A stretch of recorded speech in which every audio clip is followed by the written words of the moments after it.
4000 పెట్టుకుంటే మీకు 60 పీవీ వస్తాయి. ఇలా 4 నెలలు కంటిన్యూగా తీసుకోవడం వల్ల 5వ నెల మీకు 1200 ప్రొడక్ట్స్ ఫ్రీగా వస్తాయి. ఇన్ని రోజులు మీరు ఆ ప్రొడక్ట్స్ వాడుతూనే ఉన్నారు మీకు తెలిసిన షాప్ లో.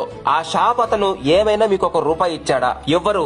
ఎందుకంటే వాళ్ళకి లాభం కావాలి కాబట్టి. రోజు వాడే ప్రొడక్ట్సే వెస్టేజ్ కంపెనీలో తీసుకున్నారు. మరి 4 నెలలు కంటిన్యూగా కొంటే 5వ నెల 1200 సరుకులు ఫ్రీగా ఇస్తుంది. చాలా మంది ఐడి తీసుకుంటున్నారు, ఒక్కసారి కొంటున్నారు, తర్వాత అస్సలు పట్టించుకోవటం లేదు. కనీసం పాన్ కార్డ్, బ్యాంక్ కూడా అప్లోడ్ చేయడం లేదు. వెస్టేజ్ కంపెనీ డబ్బులు వేయాలంటే ఎవరికి వేయాలి మీరే ఆలోచించండి. వెస్టేజ్ కంపెనీ ఇలాంటి యాక్టివ్ లేని ఐడీస్ ని డిలీట్ చేసేస్తుంది. ఐడిని యాక్టివ్ లో ఉంచుకుంటే మీ కింద చాలా మంది వస్తారు. వాళ్ళందరినీ మీరు వదులుకున్నట్టే. మళ్ళీ మీకు వెస్టేజ్ కంపెనీలో చెయ్యాలి అనుకుంటే అందరి కింద జాయిన్ అయ్యి అక్కడి నుంచి మొదలెట్టాలి. ఇలా ఒక ఐడి కింద ఇంకొక ఐడి, వాళ్ళ కింద ఇంకొక ఐడి, ఇలా వేసుకోవడం వల్లనే ఒక లైన్ పెరిగిపోతూ ఉంటుంది. మీరు ఇంకొక లైన్ చేయకపోయినా ఒక లైన్ మాత్రం పెరిగిపోతూనే ఉంటుంది. మీరు చేయవలసింది ప్రతి నెల 60 పీవీ వచ్చేలాగా కొనుక్కోండి. మీ ఐడిని ఎప్పుడు యాక్టివ్ లో పెట్టుకోండి, అంతే. మీరు వేరే లెగ్గులు చేయకపోయినా మీ ఐడి యాక్టివ్ గా ఉంటే ఎప్పటికైనా మీరు చేసుకోవచ్చు కదా. మీరు డైరెక్టర్ అయ్యేదాకా ప్రతి నెల మీరు కొన్న